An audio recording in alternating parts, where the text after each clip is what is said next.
Oke guys, balik lagi di channel saya.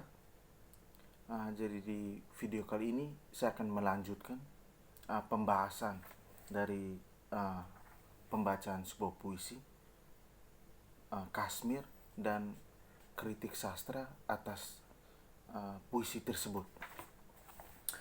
Saya akan kali ini saya tidak membacakan secara keseluruhan mengenai kritik sastra dari tulisan dari Dimas Rajalewa secara keseluruhan, melainkan saya hanya mengambil poin-poin yang menjelaskan mengenai bait puisi atau isi puisi tersebut. Oke, kita langsung saja. Tubuhmu menjadi santapan serigala kota siang malam. Kulihat remah-remah tulangmu di pohon bambu itu, pasti muntahan dari mulut lebar dengan taring tajam. Para pengeruk alas rumahmu. Kashmir yang kini tak lagi sama seperti yang ada dalam ingatan pengarang. Kashmir memorial dan Kashmir aktual dipisahkan oleh dua kutub yang berbeda, terjadi oleh kejadian yang digambarkan oleh suatu sebab lain. Ada konflik di sini. Pengarang berdiri sebagai pengamat yang dengan cara tidak teridentifikasikan mengetahui bahwa ada sesuatu yang berkonflik dengan Kashmir yang ia kenal. Dilambangkan dengan serigala kota, mulut lebar dengan taring tajam, dan pengeruk. Ketiga lambang ini menunjukkan suatu subjek, aktivitas atau tokoh yang sama, entah apa.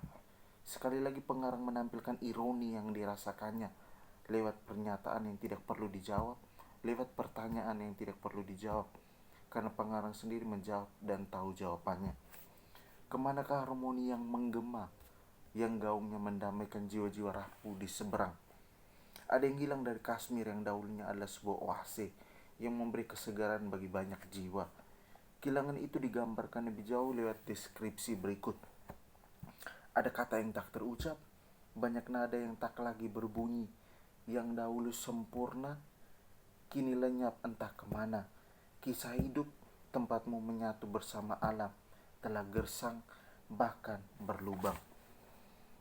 Ada ketegangan antara ingatan pengarang dengan realitas Kashmir yang ditemui secara aktual. Ada dialektika di sana. Kashmir yang aktual dan Kashmir yang aktual adalah antitesis terhadap Kashmir yang diwariskan sejarah. Kashmir yang kini dilihat dari perspektif masa melampau adalah Kashmir yang sedang berduka. Kashmir yang telah kehilangan keindahannya, Kashmir yang lara dan menderita. Dialektika itu tidak terjawab secara serta-merta dengan sebuah reintegrasi faktual bahwa Kashmir yang ada saat ini secara bim salabim berubah kembali menjadi Kashmir yang dahulu. Reintegrasi Kashmir dilihat pengarang sebagai suatu proyek yang harus diusahakan, sehingga Kashmir yang aktual tidak diterima sebagai niscaya, tetapi dilihat sebagai perspektif masa depan, perspektif kerinduan. Semula aku berhasrat berjumpa, hendak melanturkan melodi masa kecil. Aku rindu kawan, pada masa mudamu, alammu. Kerinduan lebih dalam dari keinginan. Jika keinginan selalu bersifat tertentu, terbatas dan konkret, karena itu dapat dipenuhi dengan ikhtiar manusia. Kerinduan selalu bersifat tidak terbatas, dan karena itu tidak bisa dipenuhi oleh apapun di dunia ini. Kerinduan dapat diibaratkan dengan horizon atau kaki langit yang tidak terbatas dan terjangkau. Sedangkan keinginan adalah tapak-tapak kecil dalam ziarah sejarah menuju kaki langit itu. Atau kerinduan adalah samudera yang maha luas, keindahan adalah riak, keinginan adalah riak gelombang di permukaannya.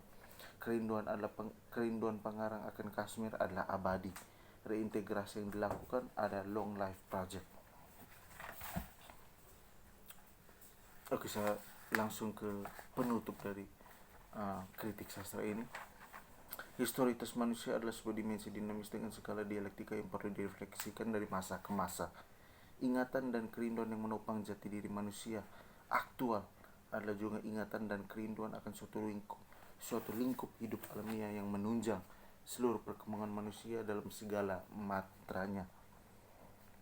Kashmir, karya Valri Hangki adalah ungkapan keprihatinan sekaligus sebuah katekese ekologis kepada semua pembaca tentang pentingnya menjaga ingatan dan mengusahakan terus-menerus suatu penyempurnaan ekologis, sebuah penciptaan rumah global, rumah bersama yang ramah bagi seluruh makhluk hidup. Katakan tidak pada korporasi atau antek-antek yang mengeksploitasi alam, sebab kekayaan materi tidak lebih berharga dari harmoni semesta. Itu lanjutan dari tulisan dari dari memori ekologis menuju kerinduan asali, sebuah pembacaan kritis atas puisi Kashmir karya Valery Henke. Di video yang sebelumnya saya mengatakan bahwa tulisan ini dibawa tema ingat 65. 65 itu masa di mana kita semua tahu mengenang masa di mana terjadi pembunuhan massal. Pembunuhan massal 65-66 G30 SPKI. Dan menurut saya ketika saya membaca ini 2 kali, ini murni tulisan lebih ke tulisannya ini merujuk pada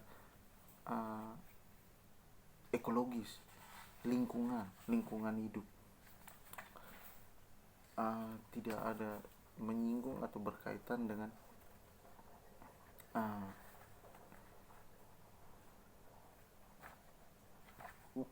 tidak berkaitan dengan kejadian atau peristiwa 65-66 ini.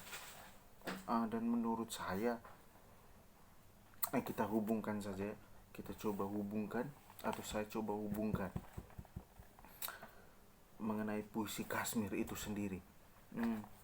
Menurut saya puisi Kashmir di sini, jika kita melihat lebih jauh atau kita membacanya secara perlahan, di sini ada sebuah kedukaan atau ada sebuah perasaan kehilangan dan juga sebuah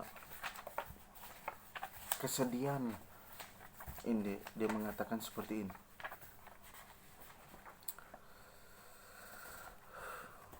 Aduh, di mana tuh?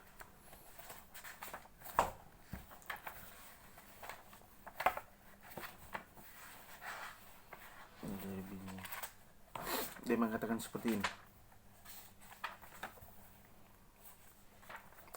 Suaramu merintih tak berperi, bilakah aku menangisimu, Kashmir, seniman lara. Tubuh yang tak terurai, engkau ke jiwa yang kerap berteriak itu. Tubuhmu menjadi santapan serigala kota siang malam. Kulihat rama-rama tulangmu di pohon bambu itu, pasti muntahan dari mulut lebar dengan taring tajam. Para pengeluk arah rumahmu, kemanakah harmoni yang menggema, yang gaungnya mendamaikan jiwa-jiwa rapuh di seberang. Ada kata yang tak terucap, banyak nada yang tak lagi berbunyi. Yang dahulu sempurna kini lenyap entah kemana.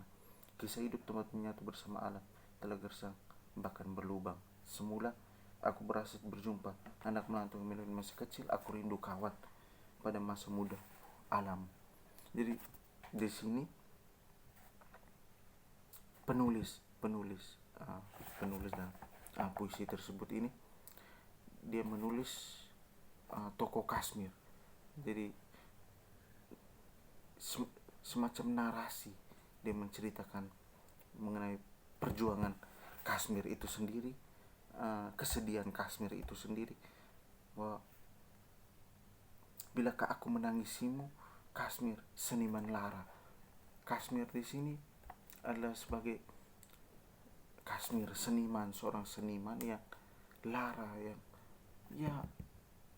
yang terluka atau yang berduka, seniman lara, yang dalam kehidupannya atau dalam perjalanan kehidupannya mengalami banyak